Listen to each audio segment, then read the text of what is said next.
Sabrina the Teenage Witch 2.0 is going back to school. In the 80s, that is. She's going to hunt down a slasher villain who's targeting all the mean girls, and her mum being one of them. She's going to fire up the photo booth to 1.21 gigawatts in Totally Killer. Hello there, you loose units, and welcome back to another episode of Spicy Boy Reviews. I'm, of course, your host, Andrew Iles. That's right, Totally Killer, directed here by Natasha Khan. She's directed some TV shows here and there, but her first feature film was Always Be My Maybe. We open the film on Halloween in a small town and introduce to our protagonist, Jamie. She's your classic Gen Zer, looking forward to a night with her best friend going to a metal concert. Wait a minute. Kids are listening to metal music again? It's the circle of life! But not before we get some exposition dumping. In this small town in the 80s, there was a slasher villain on the loose called the Sweet 16 Killer. He killed all the mean girls in school back in the 80s, all but one, which just so happens to be our protagonist's mother, played here by Modern Family's Julie Bowen. This Sweet 16 Killer is a bit of an urban legend in this small town, and every Halloween, a bunch of douchebags dress up as him. It's an interesting look for this Sweet 16 Killer, the slasher villain of this small town, if you will. You know, always dressed in black and having a mask with slick back hair and a dangly 80s earring. It's 36 years later since the massacre, and the killer shows up on Mummy Poo's doorstep to finish off the job. Unfortunately, Mumsy kicks the bucket, and it seems this slasher villain is on the loose yet again. But not before Jamie's best friend finishes off her mother's time-travelling work and makes a time travel machine from a photo booth.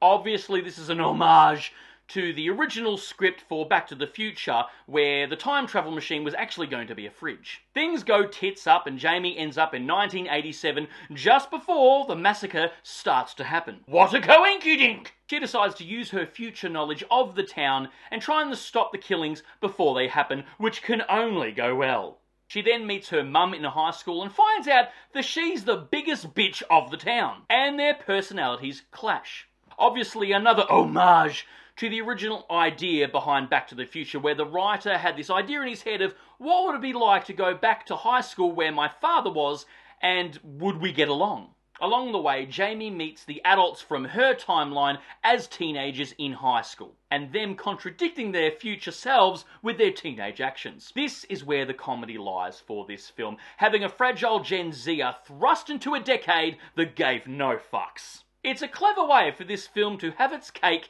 and fuck it too. This is probably the only way nowadays of making a comedy film by using old school jokes, you know, getting away with it with modern audiences, who consider this sort of humour outdated and problematic. But at the same time, commenting on it through modern eyes.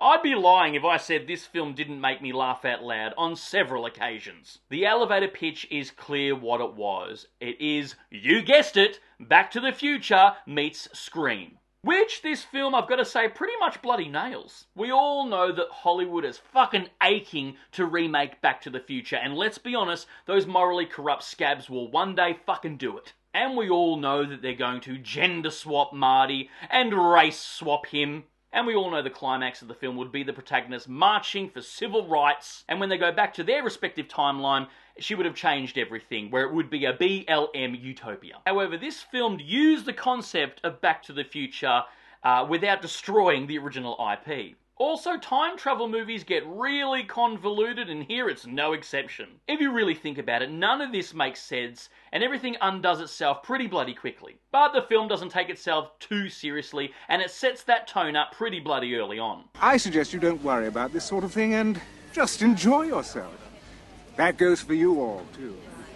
Yes. And like the Scream franchise, yes, the killer twist at the ending is very convoluted. But again, it's an homage to that style of film. I had an absolute blast with this film. I'll definitely be watching it again. No one really annoyed me, and the acting was pretty fun all round. Like I said, it was kind of poking fun at both generations. It is, however, minuscule on the gore, but it's still a bloody good time. Anyway, guys, it was good fun. I do recommend Totally Kill It, especially for Halloween. And this is the last one. This is my last Halloween movie review for this year. What has been your favourite one so far? And of course, if you've made it this far into the episode, please give me a thumbs up, because your love and support keeps me going, because I just love movies, and I assume you do as well. And of course, don't forget to hit that subscribe icon, because I give it an episode weekly, and I'll see you back here next week for the next review, and until then, stay spooky, kids.